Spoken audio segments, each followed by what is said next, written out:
Flamengo acaba de perder la final de la Copa Intercontinental. Así es, se estaba jugando este torneo para definir al mejor club del mundo, así como se hacía en el pasado. El campeón de la Copa Libertadores llegó a la final contra el campeón de la Champions League. El PSG de Brasil contra el PSG de verdad, y ganó el de verdad.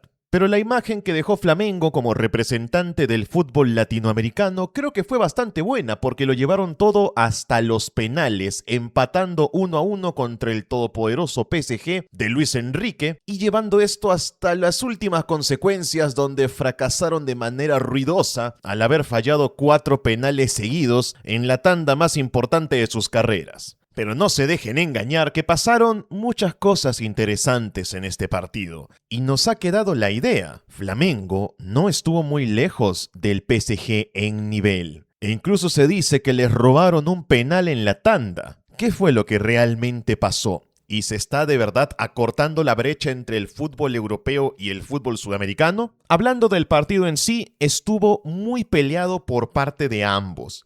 Primero, desde un inicio se notó que el PSG era un equipo más fuerte, lo cual es lógico. Tienen un presupuesto muchísimo más alto y no es que el presupuesto de Flamengo sea bajo. Pero Flamengo, si bien es multimillonario para nosotros los sudamericanos, si comparamos la fortuna de Flamengo con la del PSG, no hay punto de comparación. El valor de los jugadores del equipo de París es mucho más grande. Tienen al actual Balón de Oro que lo dejaron en la banca para el segundo tiempo. Y la plantilla en su totalidad es más valiosa. Sin embargo, hemos visto cómo, por primera vez en mucho tiempo, la final entre el campeón de la Champions y el campeón de la Libertadores no fue un baile. No fue un paseo por el parque para el campeón europeo como ya estábamos acostumbrados. En tiempos pasados, cuando también estaba la Copa Intercontinental y jugaban el campeón de la Champions con el campeón de la Copa Libertadores, llegamos a ver grandes partidos, grandes duelos entre equipos sudamericanos y europeos. Boca Juniors contra el Real Madrid, Boca Juniors contra el Milan, el Inter de Porto Alegre contra el Barcelona, derrotándolos en la final. Hace no mucho tiempo que la distancia no estaba tan grande y si nos remontamos a mucho más al pasado, antes de que ocurra la nefasta ley Bosman, que se trajo abajo toda la competitividad a nivel mundial, la diferencia era casi inexistente. Incluso habían jugadores que preferían quedarse jugando en Sudamérica, en Argentina o en Brasil, y no veían como un paso realmente grande irse a un equipo europeo. Porque no estábamos tan lejos en nivel. En los últimos 20 años la situación cambió. Y en esta final hemos visto cómo el campeón sudamericano no fue pasado por encima por el campeón europeo.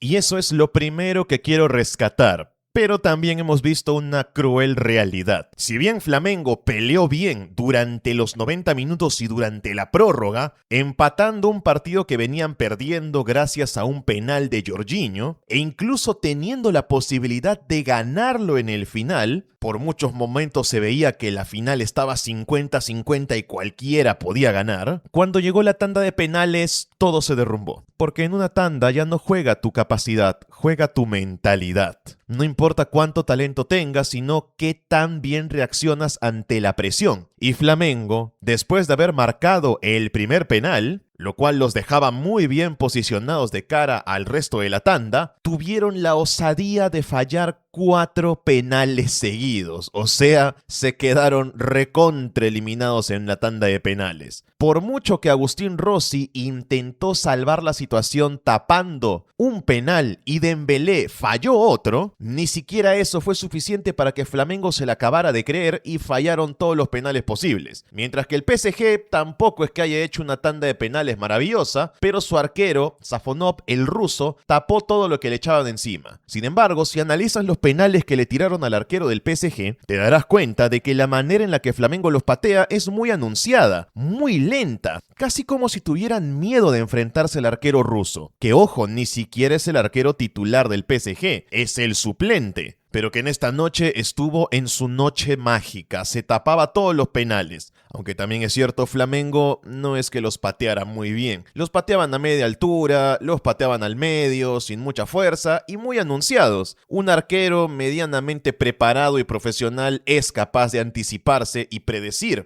ese tipo de penales y los puede tapar. Y aquí lo hizo. Este es un mensaje para todos los que nos siguen y quieran buscar un lugar para demostrar cuánto saben de fútbol. Y nosotros tenemos el lugar perfecto para hacerlo con total seguridad. Y ojo, basta con decir que son patrocinadores oficiales de la UEFA Champions League para que se convenzan. Te dan ofertas como tu fija asegurada, o sea que te devuelven el dinero incluso si pierdes, aplicando términos y condiciones. Además, no querrán perderse tampoco la gran final de Cusco contra Sporting Cristal, donde tienen unos superaumentos increíbles. Puedes utilizar el código ALEX365 para que aproveches todas las ventajas como ver partidos en vivo. Todos los detalles los tienes abajo.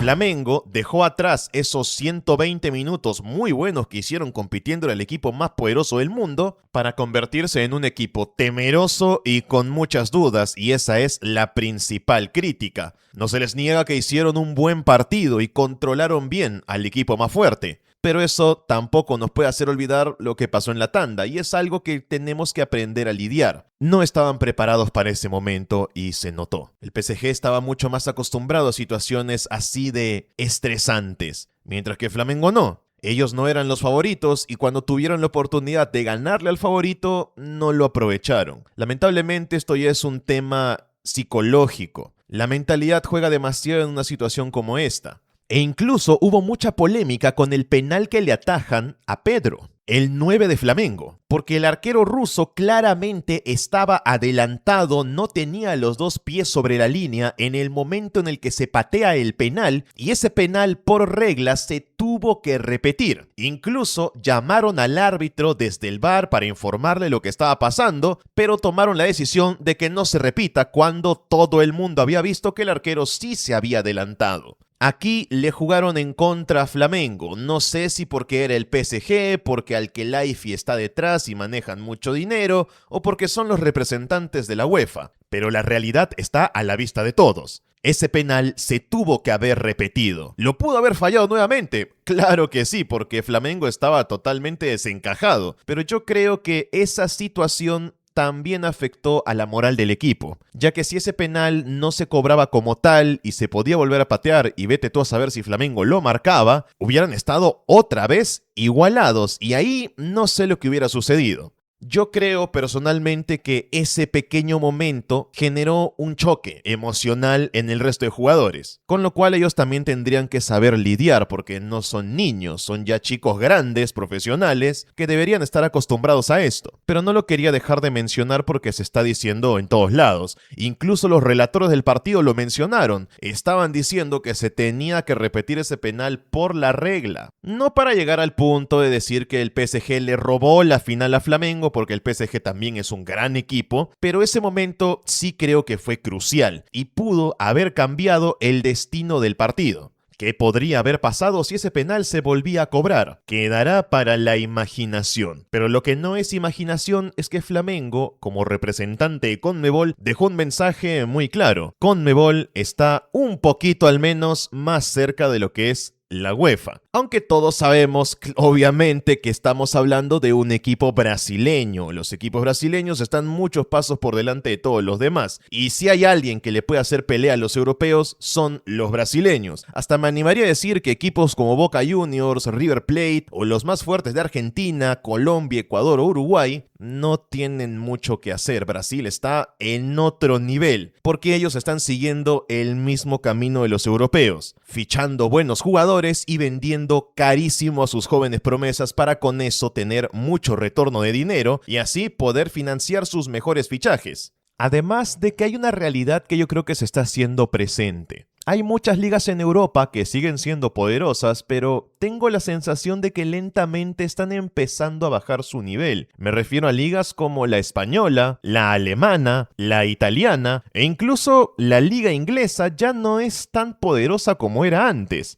Ya sea porque muchos equipos de la parte baja se han hecho más fuertes y los de la parte alta se han hecho más débiles, y la propia Liga de Francia tiene al PSG como su único equipo realmente poderoso, el resto no son super equipos. Y el PSG, siendo el mejor de Europa, tuvo problemas con Flamengo. Es cierto que se lo habrán tomado con un poco de calma y que no salieron todos los titulares del PSG desde el inicio, aunque luego sí entraron varios como Dembélé. Aún así no pudieron ganar el partido y tuvieron que recurrir a que Safonov se tape 3 o 4 penales, si no, no sé lo que habría pasado. Pero quiero decir que con esto hay muchas ligas a lo largo del mundo que han sido poderosas en las últimas 2 décadas y que ya no lo son tanto como antes. Han perdido jugadores, las generaciones han pasado y las generaciones que vienen parece que no son tan poderosas como las de antes. Y en Sudamérica el único que crece es el fútbol brasileño. El resto todos seguimos por detrás. Nos falta bastante para llegar a su mismo nivel de proyectos. Pero por ahora parece que al menos ellos sí les pueden hacer un poco la competencia.